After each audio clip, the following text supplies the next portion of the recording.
Welcome back to Keep Your Hebrew, and today we're looking at Jeremiah chapter 2, verses 23 and 24.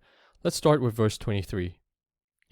Ech tomari, lo nitmeti, ahare haba'alim lo halakti, ra'i darkech bagai, da'i me asit, bichra kala masarechet deraheha. Okay, let's do some translation. How can you say, I have not defiled myself? So this is a Nifal Katal 1CS of Tameh. And this is one of the things that Israel is claiming, that they have not defiled themselves. Here's the second thing. After the Baals, I have not walked, I have not gone. This is the second claim. And the Lord is asking this rhetorical question through Jeremiah. How can you say these things? See your way in the valley. Know what you have done. And the Lord proceeds to give very graphic animal imagery to bring this point home. Bichra refers to a camel. Kala means swift. A swift camel running, this is a peel participle, running her way. So this is a depiction of Israel as a wild camel in heat. And we're going to see a continuation of this sort of imagery in verse 24. So let's read that together. Pere limud mitbar, ba'avat nafsha sha'afa ruach, ta'anata mi yeshivena, kol mavaksheha, lo yiafu bahotsha yimta'unha. A wild donkey, trained or familiar with the wilderness.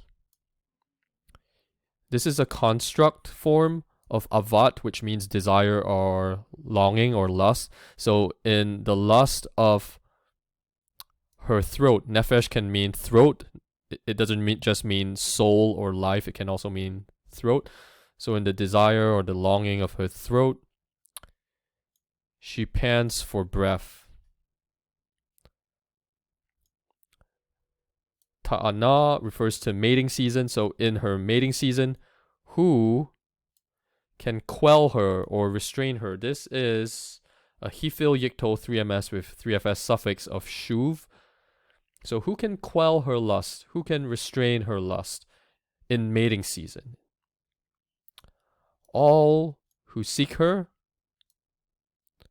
will not be weary. In her month, they will find her. Don't worry about this nun over here, it's just a paragogic nun. So this passage presents us with a very graphic image of the wanton abandon with which Israel runs towards idolatry, like animals in heat that run to fulfill their sexual urges.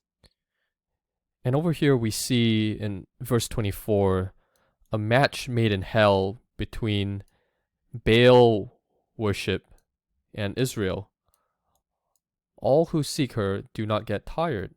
It's so easy for Baal worship and Israel to connect.